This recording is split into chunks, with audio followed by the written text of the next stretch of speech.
What's up, guys? Welcome back to the channel. I'm gonna take you a quick walkthrough of my boat shed, not boat garage, my boat shed.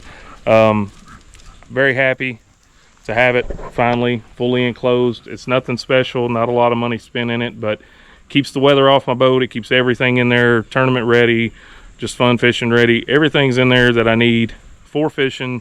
I don't have to run back and forth inside and get anything. Finally got it enclosed. I call it my boat shed. My wife calls it Matt's Pro Shops, which is pretty funny. But anyway, just check it out. What's up, Biscuit? Biscuit! There's my boy right there. All right, moving to shut this door behind me. Man, very happy with this. Got my Triton, first of all, completely redone. I love this thing. Everybody's telling me to buy a new one. I don't see the reason, although it's like having a new one. I've redone the carpet, the seats. I've got all the graphs on it that I ever want. The Minn Kota Oil Trex spot lock power poles, 4-stroke Mercury that I have put crazy amount of hours on because I love that thing. I definitely recommend that over a Yamaha. Everybody's got their own personal preference. Love a Mercury, you can't tell. Like I said, I've got just as much money tied up in this as a new one. So basically I got a new one. Love it. I think they're phasing Triton out, which I've heard. I'm not sure. Who knows? But that sucks. Anyway, moving on. Finally got my TV hung. It's on an ad right now, but I'm watching MLF, DC, and them on Kentucky Lake. Gotta have somewhere for my side-by-side. Got a little bit of land here that I hunt. Gotta have somewhere to park the side-by-side. In and out of the weather. Moving over to my favorite part. And it's this wall right here. I definitely recommend this to anyone that has a designated area that you keep your boat. Definitely put you some pegboard up, slate board, whatever kind of style boards you kind of want to put up. I use pegboard. It's cheaper. The hooks are cheaper. Amazon, I think I got like 30 of them for $20 for the pegs, and just bought numerous of them, filled the wall up. Still got probably 2 bins inside of baits to bring out here and put up.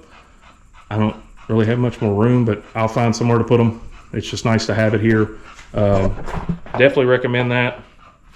What I was doing prior to that, which sucked, was I had a cart, almost like a shopping cart, that I would wheel from inside. I had a little area set up in my basement with just totes of baits and everything inside, and I would wheel that shopping cart. So every time there was a transition, whether it be a summer or pre-spawn or fall transition or wintertime, I'd literally have to wheel that cart in and out of the house to the boat with tackle, back and forth, and it just become a headache. With this, I can literally pull straight from the wall, straight into the boat, anything out of the boat, straight to the wall. I ain't even got to get out of the boat to do it. I can just reach over and do it, and that's definitely the way to do it. Definitely recommend that. So if you have somewhere to set your boat or a garage and you have the room and you fish a lot, you feel the pain, definitely build you one of these. So useless baits, you know how it goes. You see a bait that you think they might hit, you can't just buy 1 pack of it. What do? You buy 2. If they hit it once or twice, next thing you know, you've got 4 or 5 packs of something that they never hit again. Anyone that fishes knows what I'm talking about. That's a lot of this entire wall. Some of this I have a lot of, and I do use a lot of it. You can see some of the pegs are kind of, and this is all just extra baits, but I do have pegs of it. I've probably got just as much money on the wall and over on the rack as I do on my boat, which is ridiculous, but you got to have a hobby, right? Anyway, moving on. Freeloaders, mooch minnows. Everybody knows the mooch minnow, man. They have come a long way. I think DC right now is catching them on a mooch minnow.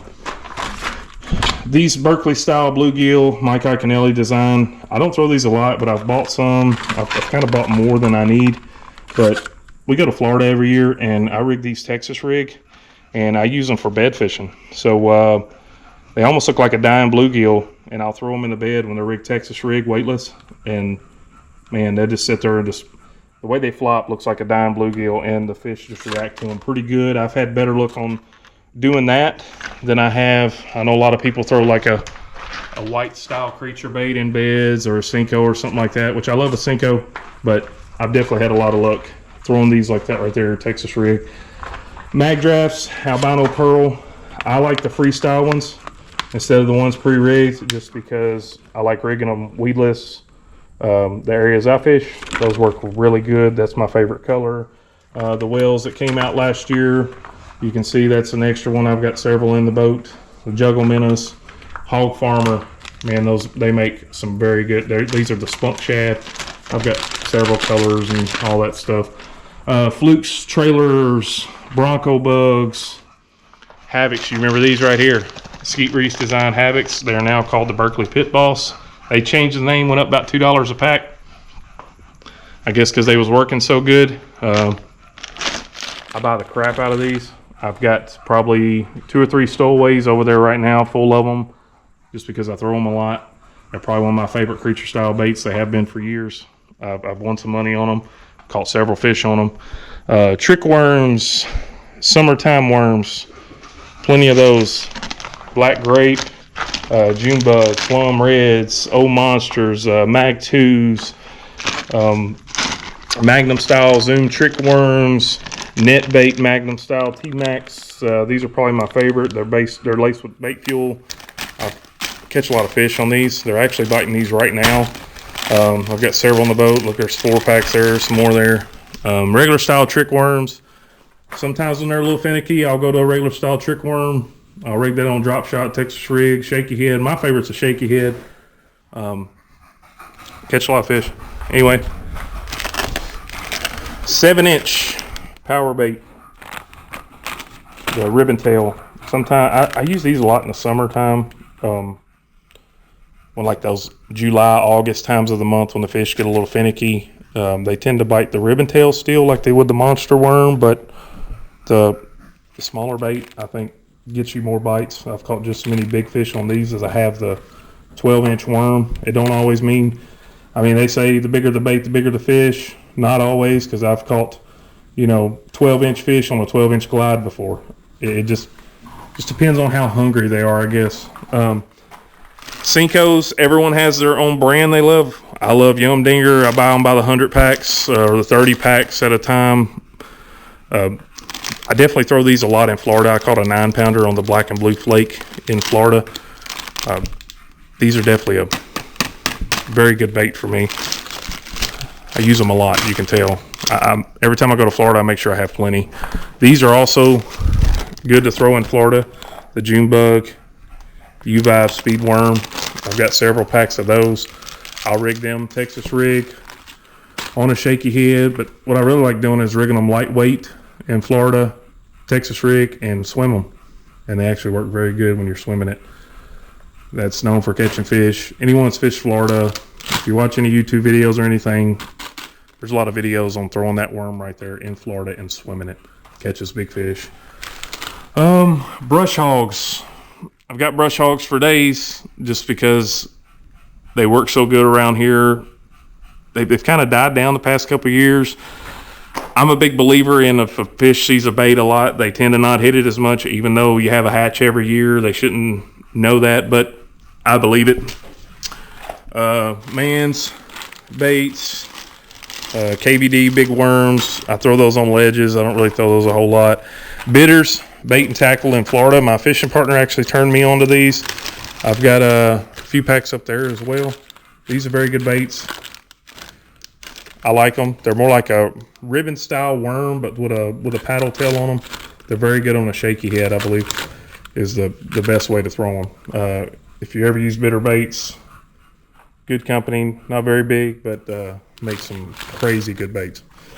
Extra weights, just terminal tackle, some little lure knocks right here that I rigged up on some egg sinkers to knock your bait loose. You slide that down the line or knock a jig loose from a log or stuck behind a rock or something like that. Those are real good to keep in the boat. Extra weights, nail weights, reel grips. I use these on moving style baits more than I do slow moving baits just because my hands are on it constantly. This is like little sticky weights. I use these, keep extra of that because I use them on glide baits to weigh the glide down a little heavier if I'm fishing the glide in deeper water. Extra bait pop, man, this stuff right here, is awesome. You talk about your sonar and being able to see it out a little bit further. These sonars, like the active target to the Garmin Live Scope and all that, the technology in it to see out there 80 yards or 80 feet is, you know, to see a bait, you know, this big, 80 feet out, it's crazy. It's crazy the technology that bass fishing has developed. And then putting this stuff on there just makes it pop a whole lot more, plus it's scent added. I keep a bunch of those in the boat. These are just extra useless H2O Texas rig hooks. Man, the prices of H2O Express stuff is very good. I think you get 50. I think I gave like $8.99 for 50 hooks. Like that's crazy. You see, I took some out of that, but that's what the pack looks like when you first buy it. Those are 5/0 50 pack, and they're strong hooks. They're not thin wired. Some of the thin wires tend to bend.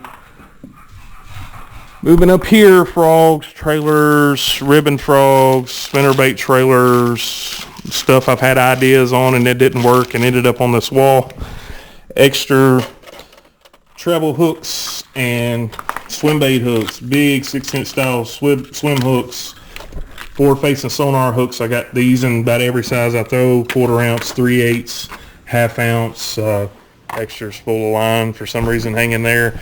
These 6-inch kill weighted style weedless 7/0, these are what I throw on the Magdraft Freestyle, just because I think I'm not much on the keeper that's on them. They're just a little hard to get in some of the baits sometimes, but I like how wide the gap is on them. Some of the, because your Magdraft's already bigger style swim bait, so I feel like when the fish opens his mouth and hits this, it's got a better hook set because of the amount of space in between it and the weight compared to some of the other 7/0 and the other brands. Extra hard baits, skirts. I've got little spin buddies right here, thrown in a Zoom pack for some reason. Probably I was cleaning out my boat and threw them in I don't know why. Extra frogs.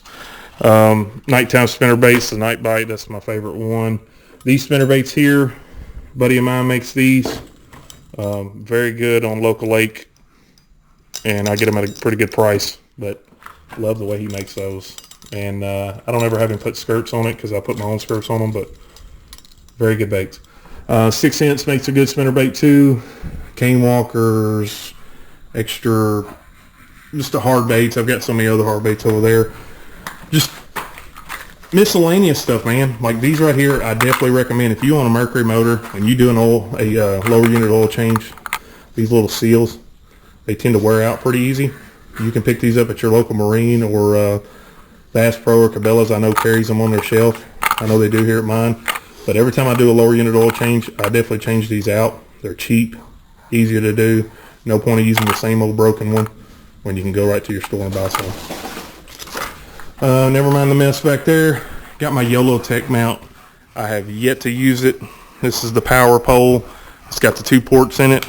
Man, I'm ready to use that this weekend. That's going to be pretty cool.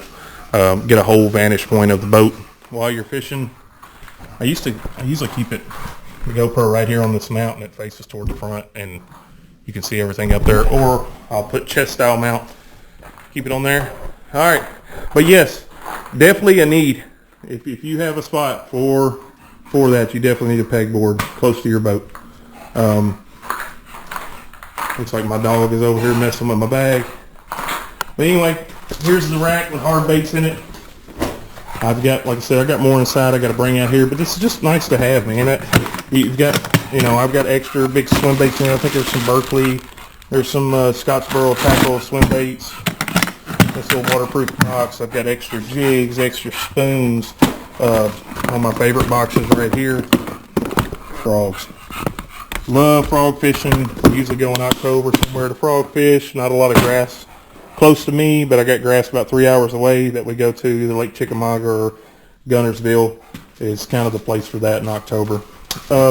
Lipless crankbaits, mid-range diving crankbaits, small crankbaits, square bills, and anything extra you need is literally right here. I can pull it straight from that to the boat. It makes it so easy. Big crankbaits. You guys know these big crankbaits? Man, let me show you something here. these big crankbaits, that's the 10XD. Look at the size of that thing. Everybody knows what 10XD is. That's citrus shad. Those chartreuse blueback style colors are very good on Tennessee River ledges. If you don't have the right equipment throwing these, definitely watch a video or look up the right equipment if you're curious in throwing these big 10XDs on ledges. Tennessee River, they will absolutely wear you out. They're known to catch a lot of good fish and get the school active. I mean, I have big hands, and that takes up my whole hand. That's 10XD. But even with the right equipment, it wears you out. But not as much as, just going out there and throwing it on a, 7-foot medium heavy pole. I definitely wouldn't do that if you're going to plan on, chucking these all day long. Definitely see what your right equipment is. I throw bait like this. I throw this on a 710, either heavy or medium heavy with light line, slower reel, like a 5-to-1, and I feel like it just gets down better, and I can kind of swing into them. I get longer casts with it, but definitely the way to go. Just a miscellaneous wall. I'll come over here and work on tackle. My kids fishing for the first time. Extra boxes of stuff. Man, I mean, it's anything you need. It's a mess right now. We're about to leave and go to North Dakota on a hunting trip here in just about a couple weeks. So everything's piled up. I'm finally getting everything in here. I keep extra like bait fuel. That's Power Baits, G-Juice. Everybody knows about G-Juice. You gotta have G-Juice. I got 2 jugs there, bottle there. Peroxide. This is an old trick. I put about a catful in my live wells. It tends to add a little bit of oxygen. Just like the old Coca-Cola trick or Mountain Dew or something like that. If you got a fish that's bleeding, pour a little bit of that down his throat. It tends to seal it up. It's always worked for me. It's a go-to. Extra, oh man, boat drip. Everybody knows about boat drip. The fishes now. This stuff has come out, and God, it's worked wonders. I mean, look at the shine on my boat. And this is the Restore. They make exterior, a couple others. I buy the Restore just because of all these little black areas right here. They make them shine. But this is very nice to have. This bottle's about empty. I got 2 or 3 more bottles. I sprayed this boat off where I went out fishing last time, and then just pulling out of the water, I wiped it down with a chamois, and it's still shining. I mean, look at that. And this is a 2007, so definitely worth getting. It's a little pricey, but definitely worth the money. Lucas Oil makes a good speed wax too. Been using that for years until this came out, and honestly, I don't ever hardly use that anymore. Just extra baits up down to the bottom. I think I got a box of reels there, another couple boxes of reels here, but man, I'm telling you, it's just nice finally having somewhere that everything's at. Definitely recommend the wall. Definitely recommend the rack. Everything right there at the boat makes it a whole lot easier. Hope you guys enjoyed my little boat shed, or Matt's Pro Shops, as my wife calls it. But all right, guys, thanks.